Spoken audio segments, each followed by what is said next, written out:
Hi, Dad. Have you ever gotten a gift, especially on Father's Day, that you didn't really want?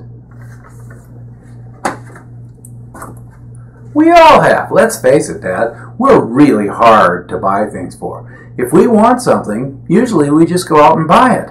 So that leaves our families looking around and thinking about, what are we going to get Dad for Father's Day? Now, some of the easy ones end up being, take them to the baseball game or something that you enjoy. But a lot of times they'll try and do something, especially with the younger kids, to try and get you something that's unique to them. And they'll spend time on it and they'll end up putting it together, and then you get it and it's just like, oh boy, I've got to like this. Thanks, Dad really appreciates it, but Dad really does. But it's hard for us to say. Or the worst, I think the worst ends up being where they'll spend a whole lot of money that you worked hard on to earn for the family, especially during those years when you've got a growing family and teens and money is tight, and they'll end up spending a lot of money on you on something you didn't even want. And you think about it and you go, oh man, I wish I could have this money back. And if it's something that you can't return, like tickets, now what do? Well, you grin and bear it and you enjoy it. At least you hope so. But the thing is, Dad, what is important is that you really do want to have your kids give you gifts. And you try to not make it hard on them, and you try to make it easy on them by dropping some hints and letting them know. But the reality is, it's those things, those times when they happen to hit it right, and you go, that was Daddy. That was Daddy's little girl. And I've got a gift that's still sitting on my desk about 25 years ago that was given to me by my little daughter. It was a juice can. And what they did is they ended up taking some wallpaper, and then it was self-sticking wallpaper. So then she wallpapered around this can, this kind of funky polka dot kind of pattern, and then wrote Daddy on it. And she didn't even write it. It was written by her teacher or the craft person, probably at church.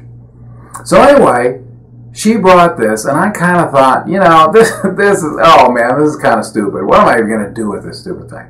Well, what I did is I took it down to work. Well, that was 25 years ago.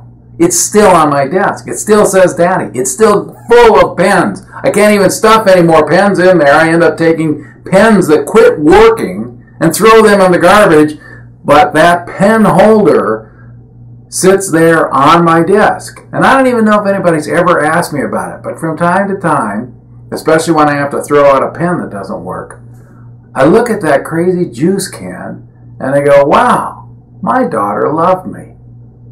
So don't be too tough on them, Dad.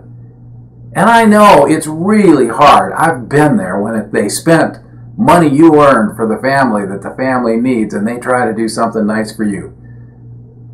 But really try to appreciate the fact that they love you, because if they didn't give you that corny gift or that big gift or something in between, you would notice and you'd say, oh, don't worry about it. I didn't want a gift anyway. But you really know when they didn't. So part of the way, or part of the things for this to work, is for you to accept the gift that they give you. So I would suggest, Dad, as Father's Day is coming up and you know you're going to get a gift, that you accept that gift and be happy about it, and be happy that they love you, because that's what they're trying to say. They're trying to say, Dad, you're important to us, and we want to let you know. And the more you get used to it, the more you practice it, the better you will be at receiving a gift.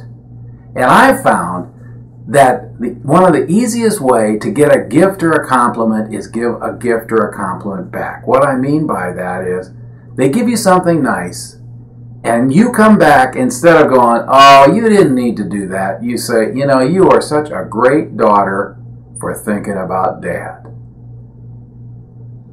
Thanks for stopping by.